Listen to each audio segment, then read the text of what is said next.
Hi hello నమస్తే welcome back to KB food lab. I'm Satya. ఈరోజు మన రెసిపీ ఈ సమ్మర్లో బాడీకి కూల్ ఇచ్చే డ్రింక్స్ మనం ఇష్టపడతాం కదా, అలాంటి కూలింగ్ ఇచ్చే 3 రకాల డ్రింక్స్ మనం చేయబోతున్నాం ఈరోజు మన ఛానల్లో. వాటి పేరే లస్సీస్.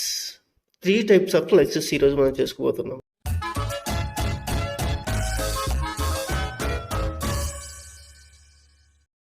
లస్సీ మసాలా చేయడం కోసం 10 నుంచి 15 యాలకులు, 6 అంగుళం దాల్చిన చెక్క అండ్ కొంచెం పంచదార వేసి బాగా గ్రైండ్ చేసి దాన్ని పొడి చేసి పక్కన పెట్టుకుందాం.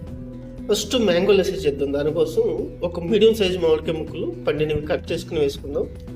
దానికి తోడు 3 టేబుల్ స్పూన్ల షుగర్, 3 టేబుల్ స్పూన్ల పాలు, 1/4 కప్పు పెరుగు వేసి, జనరల్గా అయితే లస్సీ కాంబినేషన్లో పెరుగు మాత్రం ఇచ్చేస్తారు, పాలు యూజ్ చేయరు. బట్ నేను ఇక్కడ పాలు కూడా యాడ్ చేస్తాను మంచి ఫ్లేవర్ కోసం. 1 టీ స్పూన్ లస్సీ మసాలా కూడా వేసేసి 2-3 ఐస్ క్యూబ్స్ వేసి బాగా మిక్సీ చేసి పెట్టుకుంటే లస్సీ రెడీ. ఇంకేముంది, లస్సీ అని ఈ పంజాబీ పదం అర్థం ఏంటంటే పెరుగులో వాటర్ వేసి బాగా చిలికిందని అర్థం.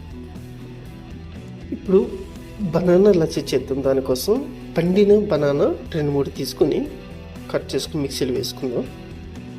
దాంట్లోనే 3 టేబుల్ స్పూన్లు షుగర్ వేసుకుందాం. 1 టీ స్పూన్ మనం ప్రిపేర్ చేసి పెట్టుకున్న లస్సీ మసాలా కూడా యాడ్ చేసుకుని, అలాగే పెరుగు 1/3 కప్, పాలు కొంచెం అంటే 3 టేబుల్ స్పూన్లు పాలు వేసి 2-3 ఐస్ క్యూబ్స్ కూడా వేసుకుని చల్లగా మిక్సీ చేసి పెట్టేసుకుని పక్కన పెట్టేస్తే బనానా లస్సీ కూడా రెడీ.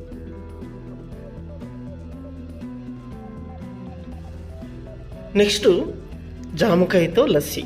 అది ఎలా అంటే జామకాయలు బాగా మరిగించి నీటిలో పేస్ట్ చేసి పెట్టుకుంటే గుజ్జు తయారవుతుంది. ఆ గుజ్జు ఒక 1/2 కప్పు తీసుకుందాం.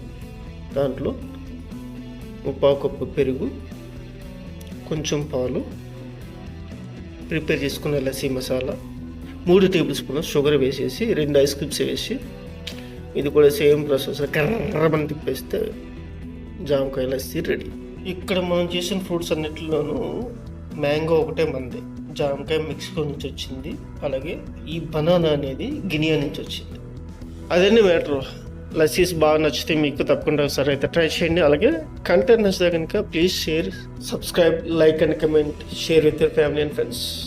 నమస్తే.